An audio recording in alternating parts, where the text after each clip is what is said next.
हरे कृष्णा। भगवान के बारे में कुछ और सुनाना चाहूँगा आज। भगवान ने कुछ समय और दिया, कुछ भक्ति भगवान ने दिए हैं जो आप तक पहुँचाने में मुझे बड़ा आनंद आता है। तो और कुछ भगवान ने जो कहा गीता के अंदर, उसके और कुछ कहना चाहूँगा। ये हमारी शरीर जो है, भगवान ने गीता के अंदर कह दिए हैं, जो शरीर है वो जाल की समान है। जो हमारी शरीर है वो जाल की समान है। और जो इंद्रियां हैं, सबसे अहम बात है, हमारी इंद्रियां हैं। जो इंद्रियां हैं वो काल की समान है। जो इंद्रियां हैं वो काल की समान है। सभी इंद्रियों में जो जीवा है वो महामाया है। सबसे बड़ी बात है जीवन के अंदर, जो जीवा है वो जीवा को कंट्रोल करना बहुत बड़ी बात है। इसको जिसने कंट्रोल कर लिया वो कृष्ण को पा लिया। कृष्ण को पाना बहुत इतना आसान नहीं है भक्तों। तो कृष्ण को पाना, इस जीवा को कंट्रोल करना। ये जीवा जो है बड़ा खतरनाक है। इस जीवा कुछ बोलता है तो कुछ बोल देता है तो शरीर को कष्ट मिलता है। और ये जीवा ही खा लेता है तो शरीर को दुख मिलता है। तो ये जीवा जो है ये बड़ी नटखट है। इसको कंट्रोल करना बहुत जरूरी है। ये जीवा से बहुत कुछ हमारे को दुख मिलती है। इसको कंट्रोल करना बहुत जीवन के अंदर बहुत बड़ा अहम भूमि है। इसके अंदर इसको कंट्रोल करके रखना, ये इंद्रियां होती है। इनको कंट्रोल करके इंद्रियों को बस में करना बहुत जरूरी है। जब भक्ति मिलेगा ना, जब भगवान के भक्त बन जाएंगे तो इंद्रियां अपने आप अपने बस में आ जाती, तभी हम बस में कर सकते इसी इंद्रियों को। कृष्ण बड़े दयालु है।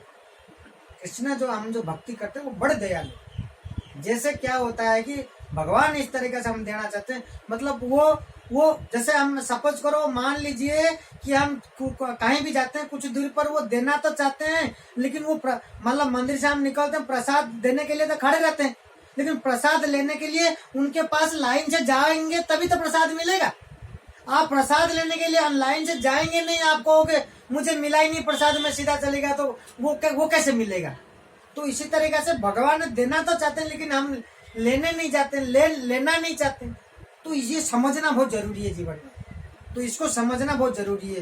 तो भगवान कहते हैं ना कि जो प्रसाद है, भगवान की जो प्रसाद है, कृष्ण तो क्या है खाने पीने में, तो वो तो क्या है, कृष्ण तो क्या है खुद चोर है, दूसरों के घर में घुस के खा लेते हैं। भगवान जो लीला है वो तो दूसरों के घर में घुस के खा लेते हैं। भगवान को जो प्रसाद अर्पित करते हैं हम, वो खाना चाहें तो हमारे तो कुछ बचे नहीं है, लेकिन वो जानबूझ करके प्रसाद, वो तो अंतर्जामी में उनको क्या अभाव है, उनके पास क्या कमी है, तो उनका भगवान की जो प्रसाद है, जो भगवान को भोग लगता है, भक्त जो इसमें लिखा हुआ है, हमको जो खाना होता है, जो खाना है वो हमेशा प्रसाद पाना चाहिए। वो कैसे, ठाकुर जी को भोग लगा करके भोग लगा दो प्रसाद, उसको पाओ। हमेशा हर चीजें ठाकुर जी को भोग लगा करके ही खाना चाहिए हमारी।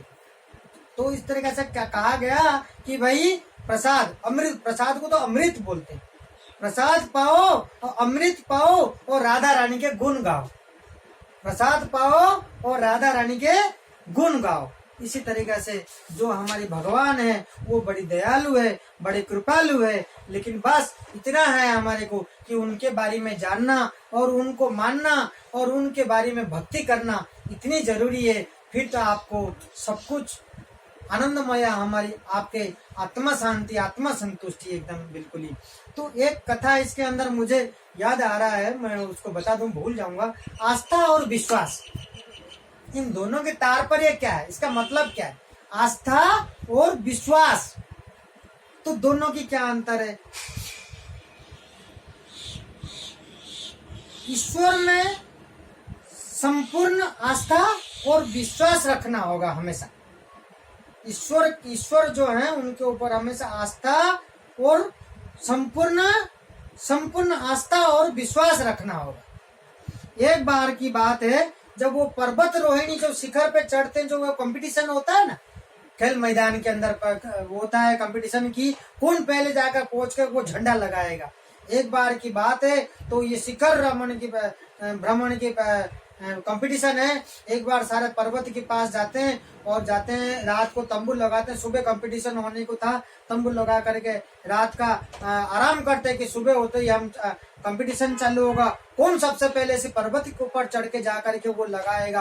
तो एक लड़का उसके अंदर तो रात को सोच सोच करके बड़ी बेचैनी हो जाती है कि मैं जीत कर ही जाऊंगा। तो ऐसा करता है कि सुबह सभी उठ जाएंगे, जल्दी जल्दी चढ़ने लगेंगे, तो मैं क्यों ना करूं कि रात को ही मैं चढ़ना चालू कर दूं, किसी को बोले बगैर, कि उन टीम को किसी को सूचना देने बगैर छुप के उस तंबू के निकल करके वो रात को वो पर्वत के ऊपर चढ़ने चालू करता है। चढ़ते चढ़ते जब रात भर चढ़ता है, जब चढ़ते हैं ना, तो उनका कमर में एक रस्सी लगा हुआ रहता है। वो सारी चीजें सिस्टम उनको एक दिन से पहले सारे समझाया जाता है, वो सारे समझ लिया था। सुबह सिर्फ स्टार्ट होने वाला था, ये रात को उठ करके छुप के चढ़ना चालू कर देता है, ताकि मैं पहले पहुंच जाऊं और झंडा वहां लगा दूं, मैं जीत हासिल करके और मेडल में ले लूं। तो वो क्या करता है, रात को उठ करके खुद ही अकेला चढ़ना चालू कर देता है। और चढ़ते चढ़ते चढ़ने के बाद पहुंचने से थोड़े पहले उसके पर्वत के ऊपर जो बर्फ जमे हुए रहते हैं, बर्फ होता है उसमें, जो कंपटीशन होती है बर्फ होती है उन पहाड़ों पे, उन पर्वतों पे, जिस जगह पे ये कंपटीशन होती है सबको मालूम है। तो पहुंचने से पहले थोड़ा दूर था, तो उससे पहले इसका पैर फिसल जाता है। पैर फिसलता है, पैर फिसलने में एकदम से अंधेरा के टाइम में, और नीचे इतना स्पीड से आता है वो खिसकते हुए, एकदम से उसको कुछ नीचे की हिस्सा कुछ दिखाई नहीं देती है। जब नीचे आता है और जब कमर में रस्सी लगी हुई होती है, आ करके वो झटका लग करके रुक जाती है नीचे से गिरने से पहले। अब उस टाइम पे इतना वो डर जाता है, उतना एकदम बेचैनी हो जाती है, उसका डर बैठ जाता है उसका मन में, दिमाग के अंदर। उसके पास कोई चारा दिखता ही नहीं है। उसने सोचता है कि मैं ये छोड़ा तो गिर के, और पहाड़ रात के टाइम में पहाड़ों में बर्फ जमी हुई है, तो उस समय में और कोई चारा नहीं मिलता। वो हाथ ऊपर करके भगवान को याद करता है, भगवान को बोलता है, हे प्रभु मुझे बचा लीजिए। तो कुछ ही समय के अंदर एक आवाज होती है, आवाज होता है उस जगह पे कि आप क्यों मुझे बुलाए। तो ये बोलता है, प्रभु मुझे बचा लीजिए। तो वो भगवान कहते हैं, आपके मेरे ऊपर विश्वास है, आप विश्वास करते हो भगवान है। इसी बोलता है कि हाँ बिल्कुल मैं विश्वास करता हूँ, और मेरे ऊपर भरोसा है, मैं जो कहूंगा वो आप कहेंगे करेंगे। बोलता हाँ बिल्कुल आप जो कहेंगे मैं करूंगा, मेरे ऊपर भरोसा है, विश्वास है, ये बोलता है। भगवान पहले पूछते, तो फिर भगवान कहते हैं, तो उस रस्सी को जो पकड़ रखा आपने वो काट लो, वो रस्सी को काट दीजिए, आप बच जाएंगे। ये सुन करके वो घबराते हुआ एकदम बहुत डरा हुआ था, वो रस्सी को नहीं काटता। फिर वो मन में निश्चय तय कर लेता है कि नहीं रस्सी नहीं काटूंगा। उस रस्सी को जोर से पकड़ करके वो लटका हुआ रहता है, और पूरी रात निकल जाती है। भगवान की कहना नहीं सुना, उसने विश्वास नहीं किया।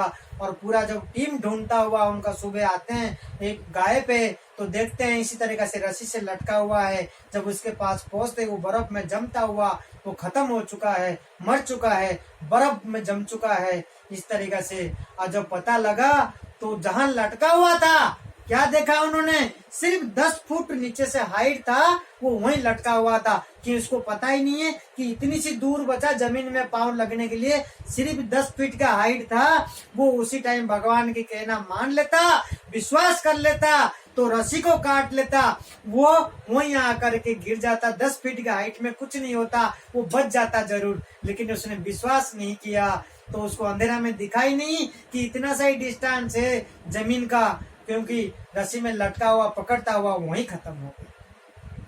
तो इसी तरीका से कहते हैं, हमेशा ईश्वर में संपूर्ण आस्था और विश्वास रखना होगा, उनको मानना होगा। उन्होंने जो कह गए, जो लिख गए, उनको एकदम से उन्हीं को ही मानना होगा, उन्हीं को ही विश्वास करना होगा। तभी कुछ आपको जीवन में प्राप्त होगी, तभी कुछ आप कुछ जीवन में कर पाएंगे। इसी तरीके से भगवान की कथा और अनेक है, उनके बारे में और कथा चर्चा करेंगे सब मिल करके। सभी आनंद बड़ा आता है और बड़ी इनके भगवान भक्ति मिलती है। इससे बड़ा और जीवन में कुछ नहीं है।